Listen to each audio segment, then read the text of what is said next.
कैसा पागलपन है ये? इच्छा सामने से इतने बड़े खतरे को बुलावा दे रही है। शांत, सिंपली शांत। कैसे शांत हो जाऊं? इच्छा उस शक्ति के बारे में जानती भी नहीं है, उस शक्ति का अंदाजा भी नहीं है उसे, और जानबूझकर उसे चुनौती देना मतलब। आज तक इच्छा ने कोई भी काम बिना सोचे समझे किया है क्या? नहीं। अरे भरोसा रखो उस पर। जहां हम लोगों की सोच खत्म हो जाती है, वहां इच्छा का दाव शुरू होता है। सामने वाला समझ भी नहीं पाता और इच्छा अपनी चाल खेल जाती है।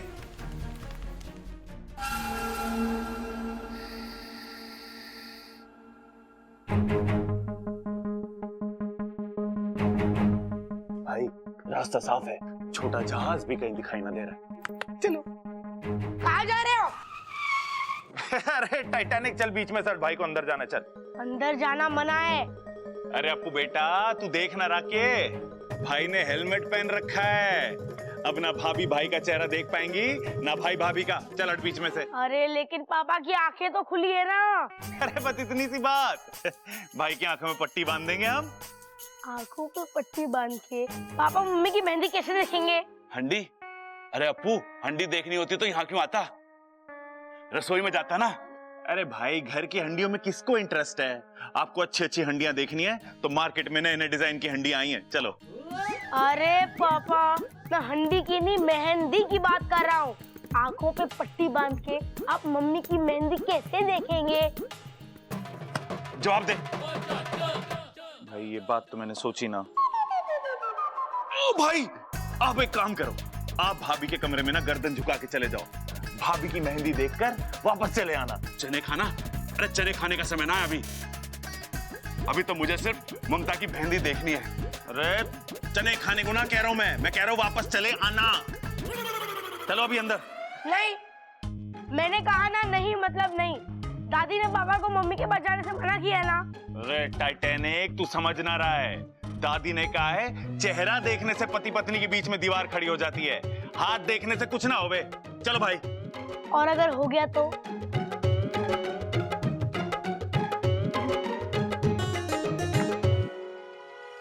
और अगर हो गया तो? छोटे रहने दे, मैं शादी के बाद ही ममता की मेहंदी देख लूंगा। चल। मेरे पापा कितने भोले हैं, मम्मी भी सीधी सादी है। पता नहीं मेरे पास ये शैतानी दिमाग कहाँ से आया। मैं अब भी तुम्हारा इंतजार कर रही हूँ, आओ मेरे सामने। नहीं, तुम नहीं आओगे क्योंकि तुम कायर हो। तुम सिर्फ पीठ पीछे वार करना जानते हो। मेरे सामने आके वार करने की या मेरे वार को झेलने की हिम्मत नहीं है तुम में। अपने आप को बहुत ही शक्तिशाली समझते हो ना, और एक सपोली से डर गए। अरे लानत है तुम पर। दिमाग को भेदने वाला दिल का इतना कमजोर होगा, ये मैंने कभी नहीं सोचा था। बस अब अपनी हार मान जाओ और इंसानी बस्ती से दूर चले जाओ।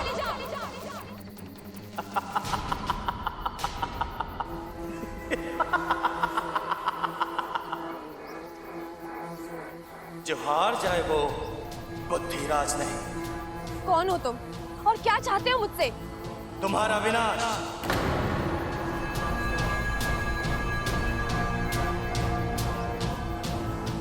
और तुम्हारे साथ साथ इस पूरी अच्छाई का विनाश। अच्छाई ना कभी खत्म हुई है और ना कभी होगी। तुम जैसे कई आए और कई चले गए, लेकिन अच्छाई जहाँ थी वहीं रहेगी। उसी के दम पर ये दुनिया कायम है और इतिहास गवाह है कि जब जब किसी बुद्धिराज ने पृथ्वी पर जन्म लिया है, उसे खत्म करने के लिए एक इच्छा पैदा हुई है। लेकिन आज इतिहास बदलेगा, आज बुराई जीतेगी, आज बुद्धिराज जीतेगा। मैं नहीं जानती तुम्हारी मुझसे क्या दुश्मनी है, लेकिन जो जो अच्छाई का दुश्मन है वो इंसानियत का दुश्मन है, और वो मेरा भी दुश्मन है। आओ तो फिर देखते हैं किसमें कितनी ताकत है। अपनी जितनी शक्ति आजमानी आजमा लो।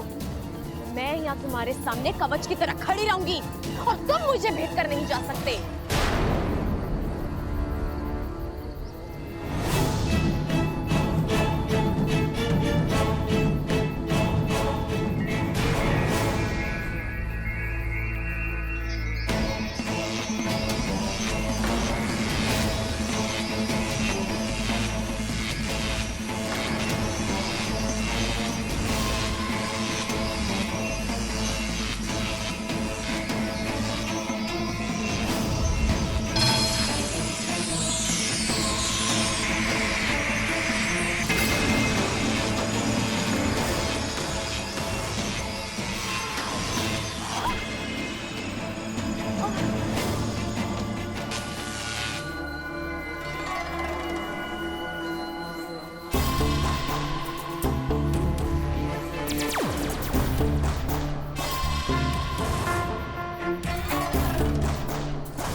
जाओ।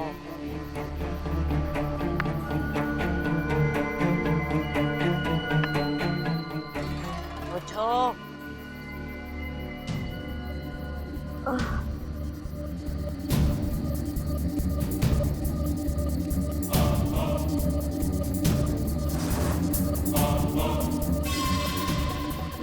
ये शक्ल तो कुछ जानी पहचानी सी लग रही है।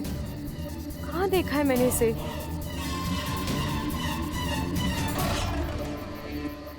क्या सोच रही हो इच्छा? हाँ? यहाँ से भागने का रास्ता ढूंढ रही हो? हाँ? ये मत भूलो, मैं विशेलगढ़ से आई हूँ। मुझसे बचना नामुमकिन है। मुझे छेड़कर तुमने बहुत बड़ी गलती की है। अब इसका अंजाम तो तुम्हें भुगतना ही होगा। मैंने किसी को नहीं छेड़ा है। मैं सिर्फ मेरे घर को, मेरे अपनों को और मेरे नागिस्तान को बचाने की कोशिश कर रही हूँ। नहीं बचा पाओगे उन्हें। मैं सब खत्म कर दूंगी। मेरी ताकत तो तुम देख ही चुकी हो। एक ही बार में तुम्हें धूल चटाती। अरे तुम्हारी तो कोई औकात ही नहीं है मेरे सामने। तुम क्यों कर रही हो ये सब? नागिस्तान ने क्या बिगाड़ा है तुम्हारा? नागिस्तान, नफरत है मुझे नागिस्तान से, वहां के नागों से। नागिस्तान के नाग प्रजाति पर कलंक है। एक और, हम पूरी दुनिया पर दहशत फैलाना चाहते हैं, राज करना चाहते हैं, और तुम? दुनिया को दहशत से नहीं, प्यार से जीता जाता है। बंद करो अपनी ये बकवास। अगर मैं चाहूं तो तुम दोनों को अभी इसी वक्त नागोमी देव के पास पहुंचा सकती हूँ, लेकिन मैं ऐसा करूंगी नहीं इच्छा। सबसे पहले मैं उन्हें मारूंगी जिन्हें तुम इतनी जान से ज्यादा प्यार करती हो। वो पहलवान परिवार। नहीं, तुम कुछ नहीं करोगी उस परिवार को। करूंगी। उस परिवार की एक एक सदस्य की आरती उठवाऊंगी। बस बहुत बोल चुके तुम। जब तक मैं जिंदा हूँ तुम उस परिवार का कुछ नहीं बिगाड़ सकती। अच्छा, चलो देखते हैं। अब से 24 घंटों में बुद्धिराज उस परिवार के एक एक सदस्य के दिमाग पर वार करेगा, उन्हें कमजोर कर देगा, पागल कर देगा उन सबको, और फिर मैं उन्हें खत्म कर दूंगी। ऐसा कुछ नहीं होगा। मैं तुम्हें तुम्हारे इन मंसूबों में कभी कामयाब नहीं होने दूंगी। अगर इस लड़ाई में किसी की हाथ होगी तो वो तुम्हारी होगी। मुझे भी देखना है कि तुम उस परिवार को कैसे बचाती हो। जाओ जाओ इच्छा।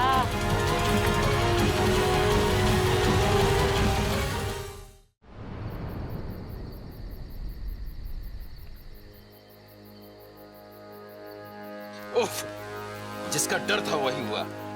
विशालगढ़ की शक्तियों के सामने इच्छा की शक्ति कम पड़ती जा रही है। मुखिया जी, ये तो खुद की रक्षा नहीं कर पा रही है, तो फिर घर के बाकी सदस्यों की रक्षा कैसे करेगी?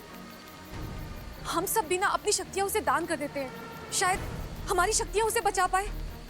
नहीं सिपली, इच्छा नहीं मानेगी।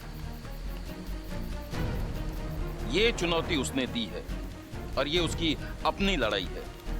और जहां तक मैं इच्छा को जानता हूं, वो अपनी लड़ाई खुद लड़ेगी। लेकिन मेरी सपोली। नागोमी देव पर विश्वास रखो, वही उसे इस लड़ाई को लड़ने का हौसला और बल देंगे। ए शमशान घाट के वासियों, आओ। मैं विशेलगढ़ की राजकुमारी, मुझे तुम्हारी सहायता की जरूरत है। आओ।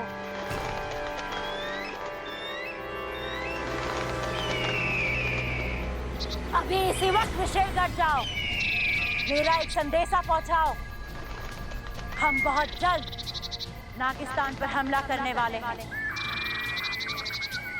वहां के एक एक नाग को कुचलकर नागिस्तान की हस्ती मिटानी है। सबसे कह दो अपनी शक्तियों के साथ तैयार रहे। हमें नागिस्तान में विशेलगढ़ का निर्माण करना है। जाओ जाओ। विशैली, ये कौन सा खेल खेल रही हो तुम? अच्छी खासी वो इच्छा हमारे हाथ आई थी, उसे तो उसी वक्त मार देना चाहिए था। मुझे छोटी छोटी खुशियां बटोरने का कोई शौक नहीं है। मैं नागिस्तान पर हमला करूंगी और जीत का जश्न मनाऊंगी। लेकिन इच्छा के साथ तुम्हारी चुनौती, उसका क्या उद्देश्य है? अगर मैं इच्छा के गले पर तलवार भी रख दूं, तब भी वो मुझे नागिस्तान का पता नहीं बताएगी। लेकिन जब ये पूरा पहलवान परिवार पागल होगा, तब मैं तलवार की नोक उनकी गर्दन पर रख के इच्छा को मजबूर करूंगी कि वो मुझे नागिस्तान का पता बताए। और फिर होगा आक्रमण, नागिस्तान पर विशेलगढ़ का आक्रमण। वाह, कमाल की योजना है विशैली। और शुरुआत तुम्हें करनी है। 24 घंटे हैं तुम्हारे पास। पहलवान परिवार के एक एक सदस्य को पागल कर दो। अब फिर हो और मेरा पहला शिकार होगा वो बबल। नहीं, बब्बल नहीं, कोई और शिकार ढूंढो। और जब तक मैं ना कहूं बब्बल पर हमला मत करना, समझे?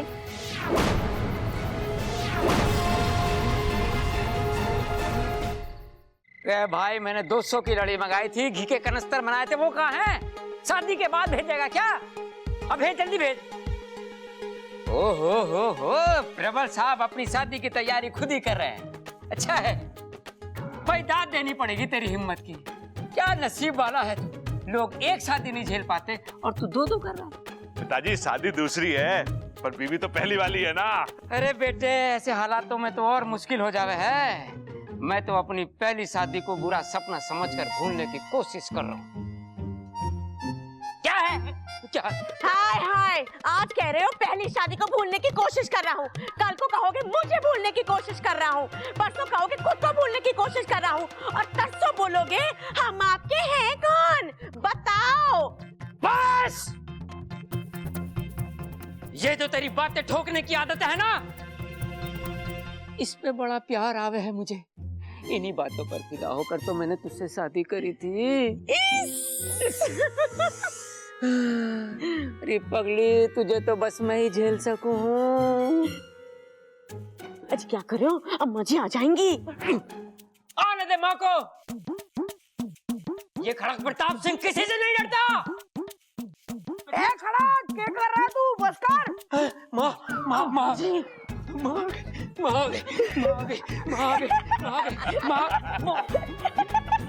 चुप रहो।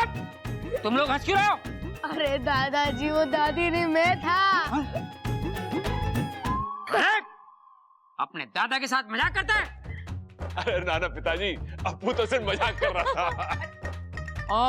मैं समझा कुछ और कर रहा था। तू एक बार फिर से बता, तेरी दादी कैसे करती है? ए छोरा, क्या कर रहा है तू? बस कर।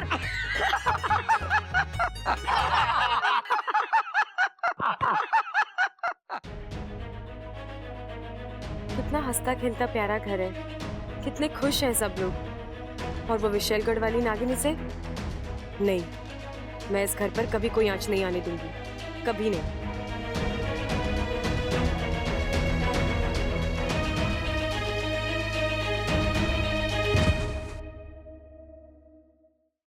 साथिया साथिया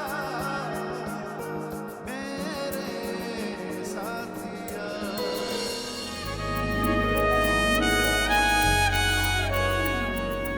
तुम्हें जो बार बार मुझसे टकराती हो, ये अनजाने में होता है कि तुम जानबूझकर मुझे लाइन मारती हो? यही सवाल मैं भी आपसे पूछ सकती हूँ बब्बल जी। तो पूछो ना, मेरा जवाब तैयार है। वो क्या है ना, कभी कभी मुझसे गलती हो जाती है तो फिसल जाता हूँ। अब तुम अमृता तो हो नहीं कि जानबूझकर तुम्हारी बाहों में आऊंगा।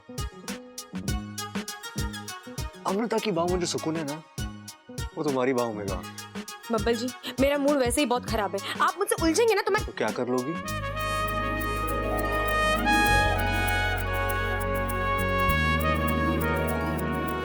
आपको डस लूंगी। नागिन हो क्या? हाँ, जहरीली नागिन हूँ। मुझ पर जहर नहीं, सिर्फ प्यार काम करता है। वैसे तुमने अमृता को कहीं देखा है? क्यों, आपकी जेब में नहीं है क्या? और रखने का इरादा भी नहीं है। वो क्या है ना, भगवान ने इतना बड़ा दिल दिया है तो सोच जहाँ रखना है रखिए, मेरी बला से मुझे कोई फर्क नहीं पड़ता। अरे अमृता, तुम कहाँ थी? तुमने तो कहा तुम्हें कोई फर्क नहीं पड़ता, झूठी।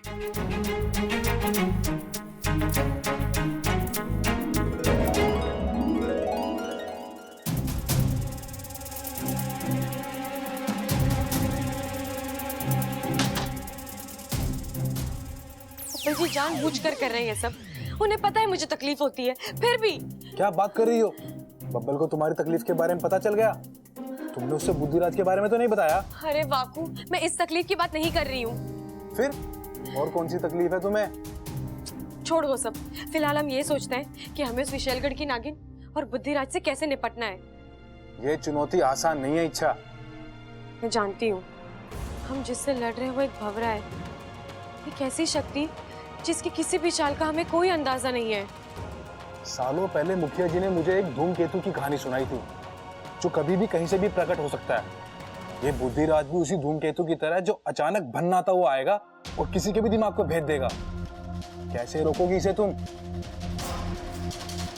मैं शक्ति को रोक पाऊं या ना पाऊं, लेकिन इस घर के लोगों को खतरे से आगाह तो कर सकती हूँ ना। और मैं ये सोच रही हूँ कि मैं इनको बोलूंगी क्या।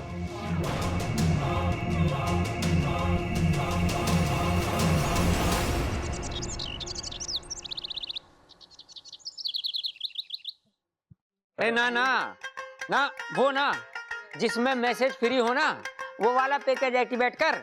हाँ हाँ, और आज के आज कर, समझा? हाँ हाँ। अरे नाश्ता ठंडा हो रहा है। अरे माँ, मैं सोच रहा था कि सबको फोन पे ही नहीं होता दे देते हैं। सही कह रहा है तू, कार्ड छपाने का समय कहाँ है हमारे पास, शादी जो सर पर खड़ी है। हाँ।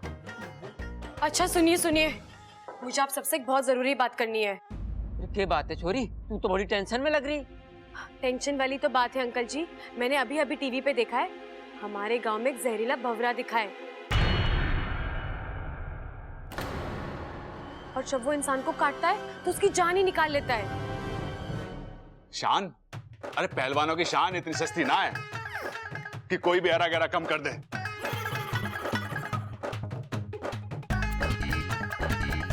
प्रबल भैया, मैं शान की नहीं, जान की बात कर रही हूँ। ए छोरी, वो भंवरे के काटने का कोई इलाज विलाज बताया उन्होंने? हाँ दादी, एक दवाई है जिसे छिड़कने से भंवरा भाग जाता है। तो ठीक है माँ, मैं दवाई लेके आता हूँ। वैसे तो उस भोरे के लिए खड़क प्रताप सिंह का थप्पड़ ही काफी है, लेकिन अगर दवाई भी साथ में हो तो ठीक है। किसी को कहीं भी जाने की जरूरत नहीं है, मैं दवाई ले आई हूँ। जब भी किसी को भंवरे की आवाज सुनाई दे, फौरन मुझे बुला लेना, मैं सब ठीक कर दूंगी, ठीक है? कितनी प्यारी छोरी, सबका कितना ख्याल रखती है।